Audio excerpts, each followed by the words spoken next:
ओम परमात्मने नमः. नमस्कार, मी आहे तुमचा मित्र जीत. गीतेच्या 61व्या भागामध्ये तुमचं मनपूर्वक स्वागत आहे. अध्याय 2, श्लोक 10. तमुवाच ऋषिकेशः प्रहसन्नीव भारत सेनयोरुभयोर्मध्ये विषिदन्तम् इदं वचः.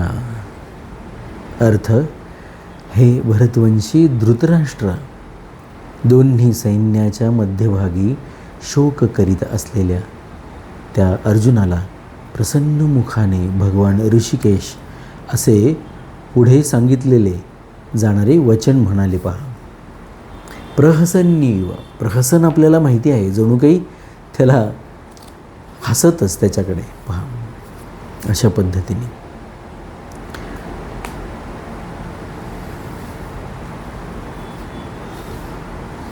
भाषांतर असं आहे की हे भारता, त्यावर दोन्ही सैन्याच्या मध्ये खेद शोक करणाऱ्या त्याला ऋषिकेश मधुर असे हसत बोलले. पहा, व्याख्या अशी आहे की अर्जुनाने मोठ्या उत्साहाने आणि वीरश्रीने सैन्य निरीक्षणासाठी भगवंताला दोन्ही सैन्याच्या मध्यभागी रथ उभा करण्यास म्हटले होते. आता त्याच ठिकाणी अर्थात दोन्ही सैन्याच्या मध्यभागीच अर्जुन शोक विव्हळ झाले. वास्तविक ज्या उद्देशाने आले होते त्याच उद्देशाने ते युद्धासाठी उभे राहावयास पाहिजे होते, परंतु तो उद्देश सोडून अर्जुन चिंता आणि शोकात बुडाले आहेत. म्हणून भगवान दोन्ही सैन्याच्या मध्यभागीच शोकाविष्ट झालेल्या अर्जुनाला उपदेश करण्यास आरंभ करत आहेत. पहा, परंतु विषाद करणाऱ्या अर्जुनाला इथे या श्लोकामध्ये इतकं सुंदर श्लोक आहे हा. पहा की तम उवाच म्हणतात, म्हणजे अशा प्रकारच्या बोलणं हे करणारा आणि जो हे जे आहे ते ऋषिकेश तिथे त्या पद्धतीने अर्जुनाला बोलत आहेत की तो विषाद करणारा अर्जुन आहे. आणि त्यांनी आधी त्याची सगळी वचनं सगळी सांगितलेली आहेत आणि भगवंतांनी ते ऐकून सगळं बाजूला ठेवलेलं आहे. ते ऐकताच शांतपणाने, ते कुठल्याही प्रकारचा हस्तक्षेप करत नाही. त्याचं बोलून संपू दे मग मी बोलतो म्हणतात. मागच्या मी भागामध्ये तुम्हाला सांगितलं की हे किती शिकण्यासारखं आहे. आपण चांगले श्रोते नसतो. पहा, चांगला श्रोता होणं फार गरजेचं आहे. चांगला वक्ता भगवंत आहेतच, पण त्याच्या आधी ते चांगले श्रोते आहेत. ते अर्जुनाचं संपूर्णपणे शांतपणाने ऐकून घेतात आणि जणू काही हसतच मग त्याला पुढची वाक्य बोलणार आहेत. ते आता इथे प्रहसन्नीव म्हणजे मधुर हास्य करीत, याची व्याख्या अशी आहे की याचे तात्पर्य हे आहे की अर्जुनाचा बदललेला भाव पाहून, अर्थात पूर्वीची युद्ध करण्याची भावना विषादामध्ये बदललेली पाहून भगवंताला हसू आले. दुसरी गोष्ट, अर्जुनाने 2 अध्यायात 7व्या श्लोकामध्ये पूर्वी म्हटले होते की मी आपणाला शरण आलो आहे, मला उपदेश करा. अर्थात मी युद्ध करू शकणार अथवा करू किंवा न करू, मी काय करावयास पाहिजे हे मला सांगा तुम्ही. आणि परंतु या ठिकाणी मी काहीही बोललेलो नसताना स्वतःच मी युद्ध करणार नाही असा निश्चय करून टाकतो. हे पाहून सुद्धा भगवंताला हसू आले. एका बाजूला आपण कसे वागत असतो, आपण देवाच्या चरणाशी जातो, त्या एका वैश्विक ऊर्जेच्या चरणाशी जातो, तिच्या समोर नतमस्तक होतो, शरणागत होतो, तिचं सहकार्य मागतो आणि आपणच तिला आपला निर्णय सुनावून टाकतो की मला हा अशा प्रकारचा रिझल्ट पाहिजे म्हणून, असा निष्कर्ष झाला पाहिजे, असा निर्णय झाला पाहिजे म्हणून. हे घडतं की नाही आपल्या स्वतःच्या बाबतीमध्ये? असं घडत असेल तर तुम्हाला हे असंच हसू आलं असतं जसं भगवंतांना आलं. कारण शरणागत झाल्यावर मी काय करावे आणि काय करू नये इत्यादी काहीही विचार करण्याचा अधिकार राहत नाही. पहा, त्याला तर एवढाच अधिकार असतो की शरण्य जे काम करण्यास सांगतो तेच काम करणे. अर्जुनाने भगवंताला शरण होऊन मी युद्ध करणार नाही असे म्हटले, म्हणून एका प्रकाराने शरणागतीला तडा दिला. या गोष्टीचे भगवंताला हसू आले. इथे इव म्हटलेलं आहे म्हणजे प्रहसन्नीव चे तात्पर्य असे की जोराने हसू आले असून सुद्धा भगवान केवळ स्मित हास्य करूनच बोलले. फार जोरात हसली नाहीत. म्हणून जेव्हा अर्जुनाने हे म्हटले की मी युद्ध करणार नाही, तेव्हा त्याच वेळी भगवंतांनी असे म्हणावयास पाहिजे होते की जशी तुझी मर्जी असेल तसे कर. इत्थे इच्छसी तथा कुरु, हे शेवटी म्हटलेलं पण आहे. 18व्या अध्यायात 63वा श्लोक आहे. परंतु भगवंतांनी हे जाणले की मनुष्य जेव्हा चिंता शोकाने विव्हळ होतो तेव्हा तो आपल्या कर्तव्याचा निर्णय करू न शकल्याने केव्हा काही बोलतो. हीच अवस्था अर्जुनाची होत आहे. पहा, अर्जुन आपलं प्रतिनिधित्व करतो. म्हणून भगवंताच्या हृदयात अर्जुनाविषयी अतीव स्नेह असल्याकारणाने कृपास्रोत प्रकट झाला. कारण भगवान साधकाच्या बोलण्याकडे लक्ष न देता त्याच्या भावनेकडे पाहतात. म्हणून भगवंत मी युद्ध करणार नाही या अर्जुनाच्या बोलण्याकडे लक्ष न देता पुढील श्लोकापासून उपदेशाला आरंभ करतात. ते वेळ घालवत नाहीत. पहा, भाव ओळखतात. प्रत्यक्षात तो काय बोलला त्याच्या अर्थाकडे लक्ष देत नाहीत, तर त्याच्या मनातला अंतःकरणातला अर्जुनाचा भाव ओळखतात की मी आता माझी संदिग्ध मनस्थिती झालेली आहे, काय करू मला कळेना, किंग कर्तव्य मूढ झालेलो आहे मी, सत आणि असत यातला भेद करता येईना, कोणत्या मार्गाला जावं हे कळेना, कोणत्या मार्गाला जावं हे कळेना. आपली ही अवस्था होते आणि मग मार्गदर्शन करायला भगवद्गीता येते. आयुष्यातले सगळे संशय मिटून जातात. पहा, कसला संशय, कसली शंका तुम्हाला तुमच्या मनामध्ये राहणार नाही. इतकी असीम करुणा आणि कृपा, दया, प्रेम भगवंत आपल्यावर करतो. आणि ही गीता सांगतो.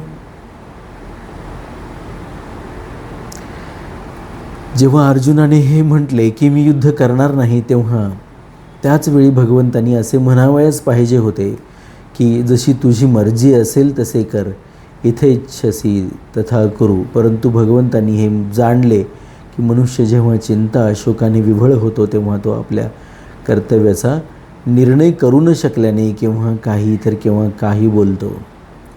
पुन्हा एकदा हे ऐकवतोय मी तुमच्यासाठी. हीच अवस्था अर्जुनाची होत आहे. म्हणून भगवंताच्या हृदयात अर्जुनाविषयी म्हणजे तुमच्या माझ्याविषयी अतीव स्नेह असल्याकारणाने कृपास्रोत प्रगट झाला.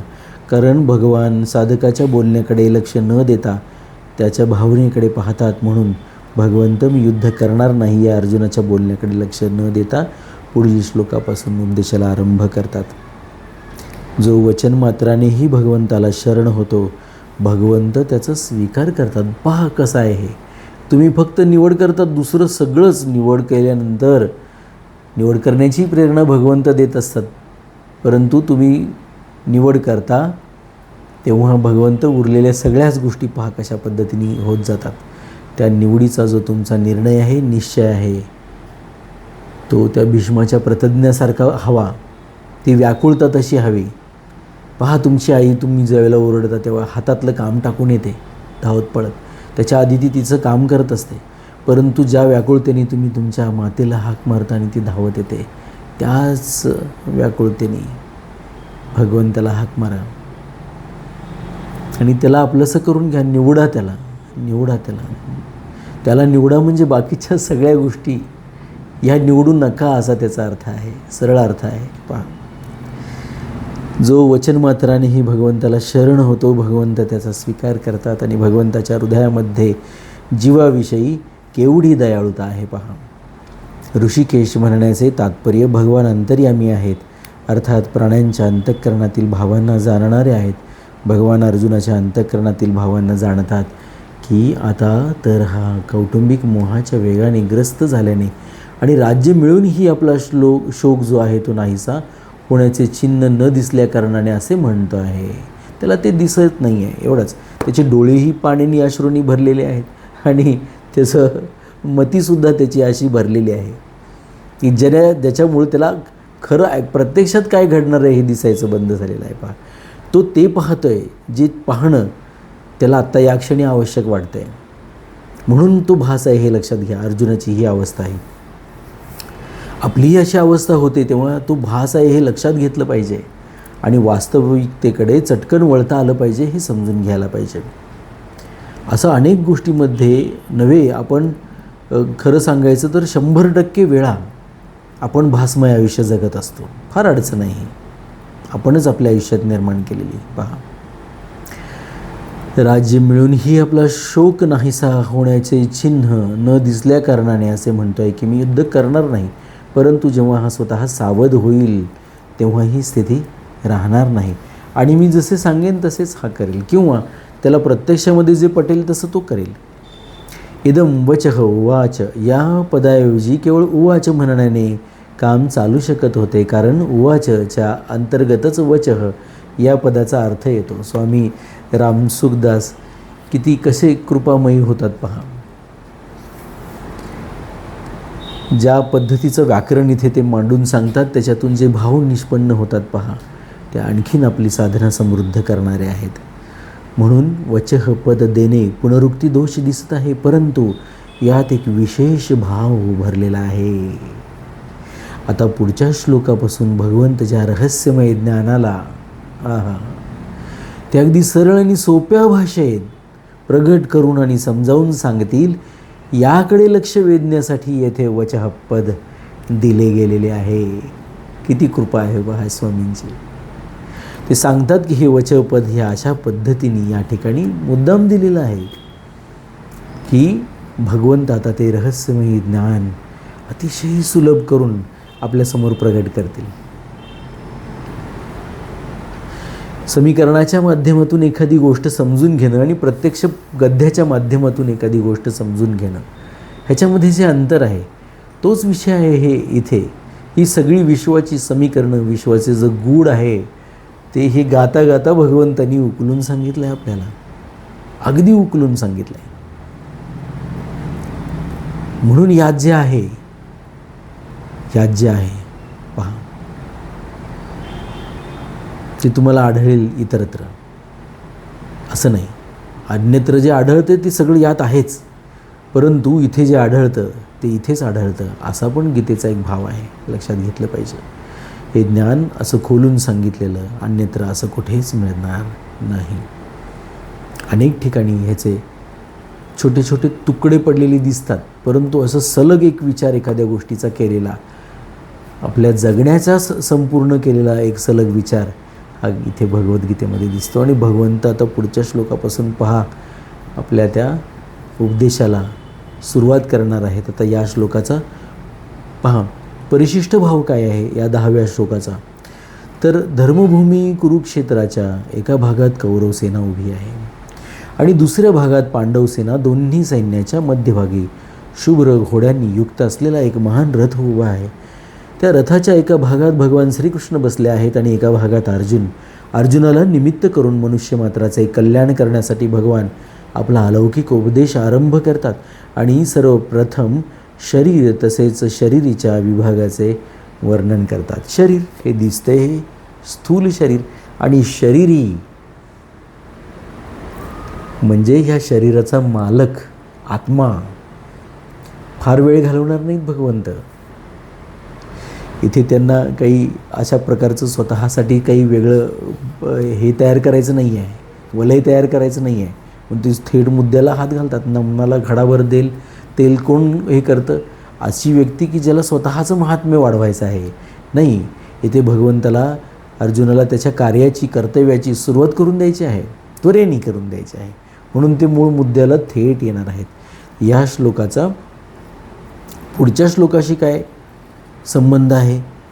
शोकविव्हळ अर्जुनाला शोकनिवृत्तीचा उपदेश देण्यासाठी भगवान पुढचे प्रकरण सांगत आहेत. ओम परमात्मने नमः.